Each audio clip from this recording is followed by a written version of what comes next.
Hi, Reddit. I'm Tyler. I'm 19, and my life completely fell apart the second I turned 18. That was the year I stopped believing that truth always wins. I used to be the kind of guy who kept his head down, worked hard, and avoided drama. I grew up in a regular suburban neighborhood, got good grades, held a part-time job, and had some friends. Nothing too exciting. No one really expected much from me, but I was okay with that. I liked being the quiet one. I live with my mom. My dad walked out when I was 6. It was just the two of us for most of my life. We weren't rich, but we were good. I respected her. She worked 2 jobs just to keep the lights on and still made it to every school meeting. We had a bond, but everything changed because of a lie. It came from someone I trusted more than almost anyone. My cousin Madison. Madison and I were born just 2 months apart. We grew up together like siblings. We had sleepovers, played video games, and went to the same schools.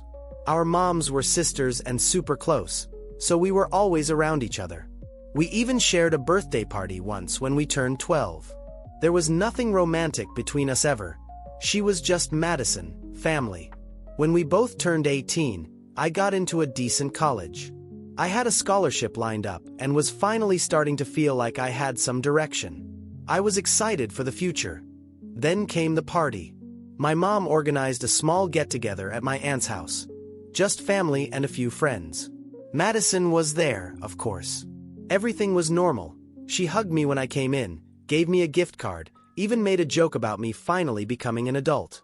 We all had cake, messed around with board games, and watched a movie.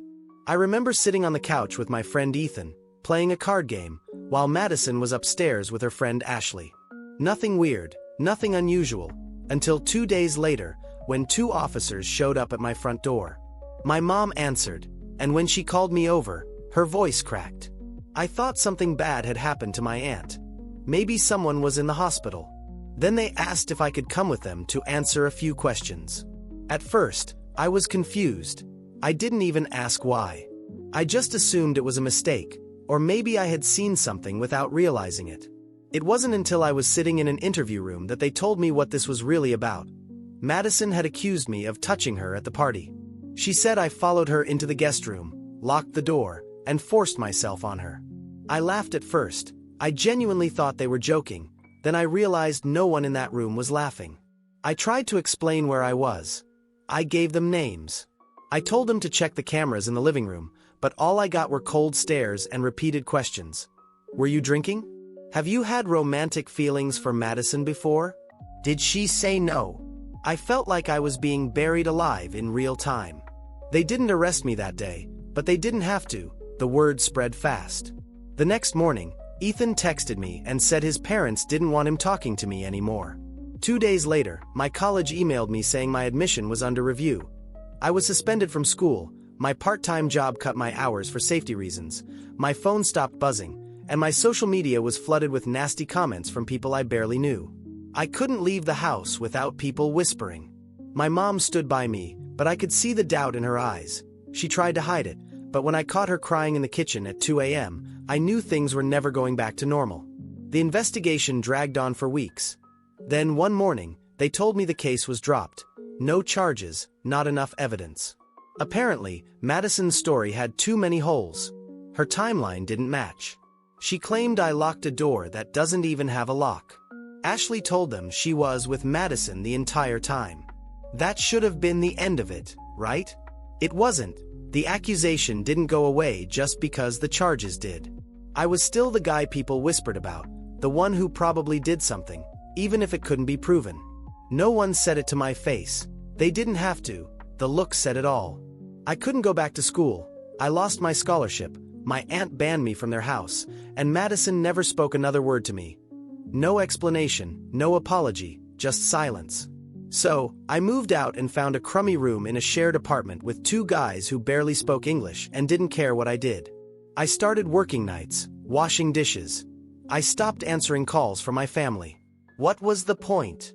Even my mom eventually told me I needed to let it go. But how do you let go of something that stole your future? For months, I kept my head down. I worked, I saved, and I didn't talk unless someone talked to me first. I avoided mirrors, I avoided birthdays. Then, a week ago, I got a message.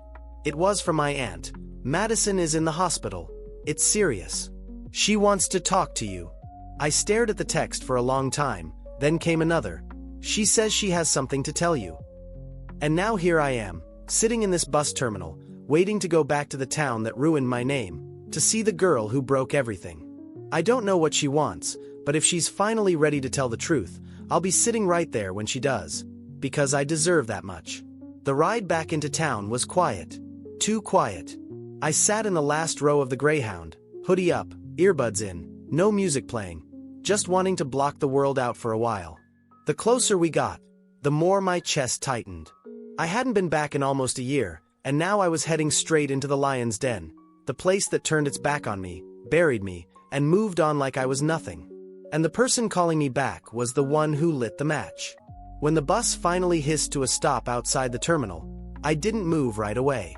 I waited until everyone else got off, then grabbed my bag and stepped out. Cold air hit me like a punch. It wasn't even winter yet, but the wind in this town always felt colder than anywhere else. I didn't go to my mom's place. I didn't text anyone. I just booked a cheap motel a few blocks away from the hospital and crashed. I stared at the ceiling most of the night. Every time I closed my eyes, I saw her face. Not from when we were kids, not from the party, but from the day she pointed the finger at me and never looked back. The next morning, I walked to the hospital. There was no grand confrontation, no music playing. Just me standing in the elevator, staring at the floor numbers as they lit up one by one. My palms were sweaty, my legs heavy. I almost turned around at least 3 times. Her mom wasn't there. That was a relief. I stepped into the room and saw her hooked up to an 4, thinner than I remembered, with pale, short hair. She looked over at me and smiled like nothing had ever happened. "Hey," she said, her voice barely above a whisper. I didn't say anything back. I just stood there. "You came," she said, nodding slowly, as if she expected that answer.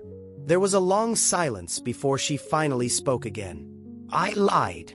Those 2 words landed like a hammer. Blunt, flat, and way too late. My mouth went dry. I wanted to scream, I wanted to throw something, but I didn't. I just stood there, staring at the girl who ruined my life. "What?" I asked, my voice low as if I'd run out of breath. "I don't know," she replied, looking away. "I was drunk. I was mad at my mom. She kept comparing me to you, always saying you were going places. And Ashley. Ashley said you like me.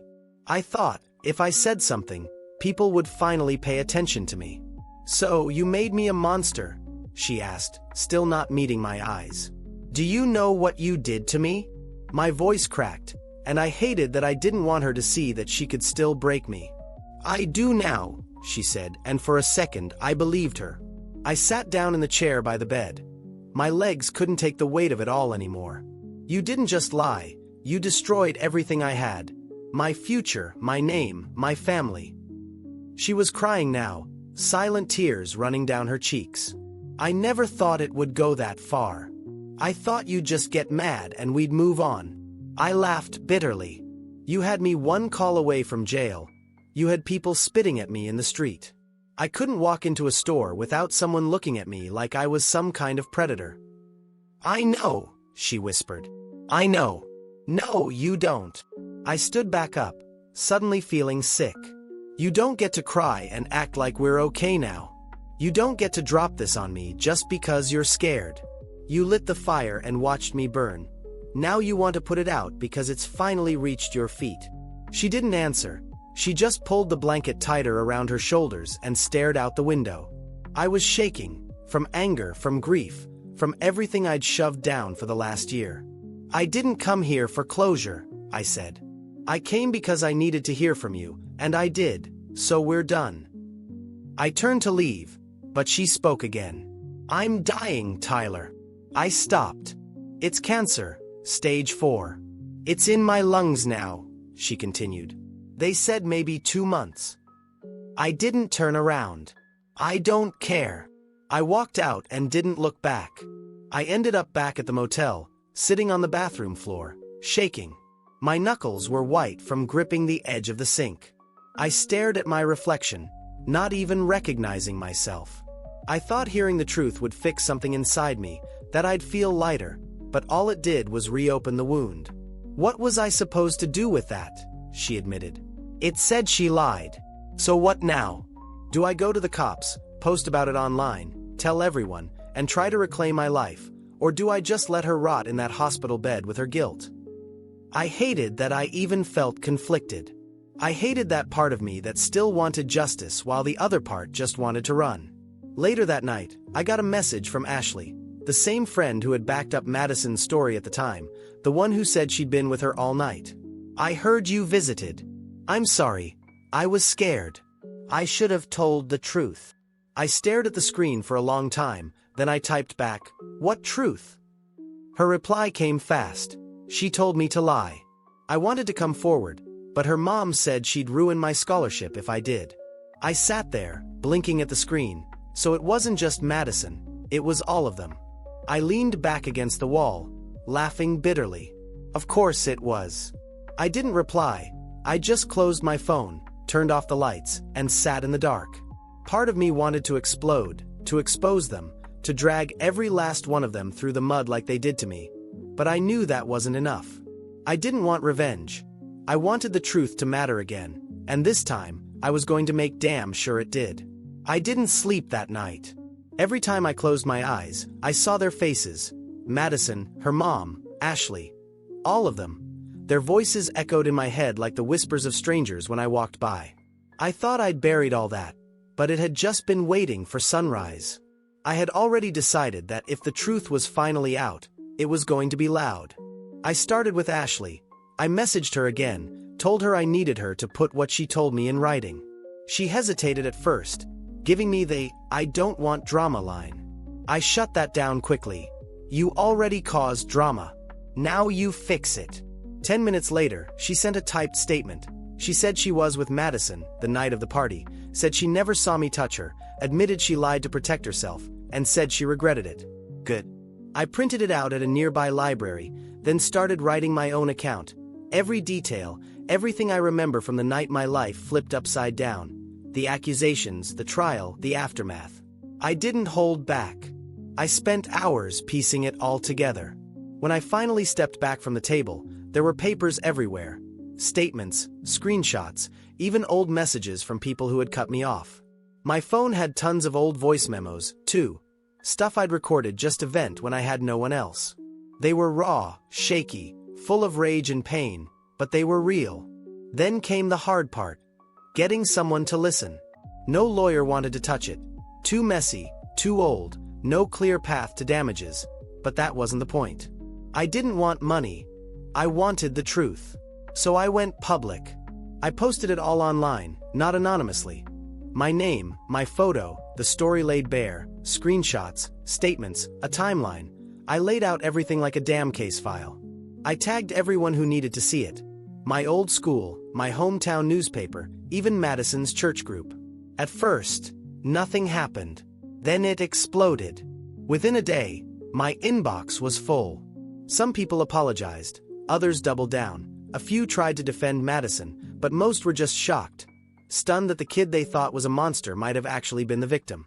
A guy from a local podcast messaged me, saying he wanted to interview me. I agreed. I showed up at the studio with a folder full of documents. I didn't try to sound polished or composed. I just told the truth. I lost everything. My friends, my family, my future, all because a girl got jealous and decided to lie. The host just stared at me, as if he had never heard something so messed up. The podcast went viral. Suddenly, my story was everywhere. People reposted it on Reddit, Twitter threads, YouTube reactions, even TikTok edits. Then, Madison's mom responded. She posted a long, fake-sounding apology on Facebook, talking about how things got out of hand and that we all made mistakes. I wanted to punch a wall. Mistakes? No, a mistake is for burning dinner, not forgetting a birthday. What they did wasn't a mistake. It was malicious. Then came the part that made my blood boil. I asked for privacy during this difficult time as we continued to support Madison through her health battle. There was a sympathy card. I didn't reply, but someone else did. Ashley. She posted her own version of the full truth, admitted she lied, said she watched me get torn apart while she kept her mouth shut, and confessed that she let Madison and her mom manipulate her. That cracked everything wide open. People started digging. They found old posts, yearbook quotes, party photos. Madison's story began to fall apart under its own weight. Someone even messaged me anonymously, saying they used to date Madison and that she had a history of lying for attention. I kept my head down and let it play out until the call came. It was my mom. I hadn't spoken to her in over a year. She picked Madison's side fast. When it happened, she said, I must have done something to deserve it. She said I was probably just covering it up, but now she was crying. I didn't know. I swear I didn't know. I didn't say anything. I wanted to fix this, she added. You can't fix this. I wanted to say, you turned your back on your own son. You made me feel like a stranger in my own skin. You looked me in the eyes and believed I was capable of hurting someone like that. But instead, I just said, too late. Then I hung up. It was harsh, but I meant it. Later, Madison messaged me with a single line, can we talk? I didn't reply. What could she possibly say that would make any of this okay? That she didn't mean it? That she was sorry? She had 12 years to say that. Now that her lies were catching up with her, she wanted a conversation, but no chance. Instead, I kept telling my story. I went on another podcast, got invited to speak on a live stream panel. A reporter from a bigger outlet reached out. I told her everything. The story was out. The narrative was shifting. People who once looked at me with disgust were now reaching out, asking for forgiveness, saying they'd always had doubts about me. Were those doubts when I was being thrown out of school, when I couldn't get a job, or when I spent my 19th birthday in a shelter because no one would let me stay with them? I didn't want their pity. I wanted my life back. And now that I had a piece of it, just a sliver of truth, I wasn't letting it go. I booked a one-way ticket out of that town, left the motel, packed my things, and walked away without saying goodbye to anyone. They didn't deserve it. I didn't know where I was going next. I didn't care. But for the first time in a long time, I wasn't carrying their shame. I was just carrying my story, and I wasn't done telling it. After I left town, everything felt surreal, like I was finally breathing after being underwater for years. But it wasn't relief. It was something messy. Anger still clung to me like smoke, and grief for everything I'd lost and for who I used to be. I rented a tiny room in a city where no one knew my name. It was cheap, borderline sketchy, and the walls were so thin I could hear the guy next door crying at night. But it was mine, and no one there looked at me like I was a monster. I didn't have a plan. I just knew I couldn't stay in that place with those people, where everything reminded me of the version of myself they destroyed. Yet even in a new city, the past followed. The podcast I'd done kept gaining traction. Then a bigger YouTuber covered my story. Suddenly, my inbox was full of strangers. Some wanted interviews. Others just wanted to tell me they believed me, that they were sorry they had gone through something similar. Some were guys, some were girls, and some were parents who'd misjudged their own kids. One message stood out. It was from a teacher I had back in high school, Mr. Johnson. I owe you an apology, it said. I should have spoken up. I knew something wasn't right. I stared at it for a long time. I remembered him as quiet and distant after the accusation. He didn't say anything. He just stopped making contact like everyone else. I replied, thanks, I needed that. That message sat with me more than I expected. It made me think about all the people who saw what happened, who maybe knew it didn't add up but stayed silent anyway. That's the thing about silence. It isn't neutral. It protects the loudest liars. I started writing again, not just rants or angry letters, but actual structured thoughts, essays, and articles. I sent one to a small online publication, and to my surprise, they published it. The title was simple: What Happens When You're Falsely Accused at 19 and No One Believes You? It blew up. I got invited to speak on a live panel about false accusations, hosted virtually, and I almost backed out. I didn't want to be that guy forever. The kid from the scandal, the walking cautionary tale, but I joined anyway. There were others on the panel. One guy had spent time in prison, a girl had been accused of something she didn't do in college. We all told our stories. Mine had a nerve. By the end of the stream, the comments were full of people demanding accountability, asking, "Where is Madison now?" and wanting her name removed. Some even wanted to harass her. I didn't want that. I didn't want revenge. I wanted the truth to matter. That was it. The moderator messaged me afterward, suggesting I should think about writing a book. I laughed at first, then didn't. Maybe I would, maybe I wouldn't, but turning my story into something bigger was the only way to make it mean something. I started outlining chapters. The writing was clunky at first, full of raw, unfiltered emotion, but it was honest, and it felt good to shape the pain into something I could control. Then, out of nowhere, I got a call from a number I didn't recognize. I almost didn't pick up, but I did. "Brandon." I froze. I knew the voice. It was Madison's dad. Not her mom, not Madison, but her dad, the one who had been mostly silent throughout it all. I remembered him as a ghost at the trial, standing next to her and staring into nothing. "I saw your interviews," he said. "I'm sorry I didn't say anything," she had told us recently. He continued, "About the lie, about what she did." I clenched my jaw. "She's not well," he added, "and I don't expect you to care, but I thought you should know." There was a long pause. "I believed her," he said quietly.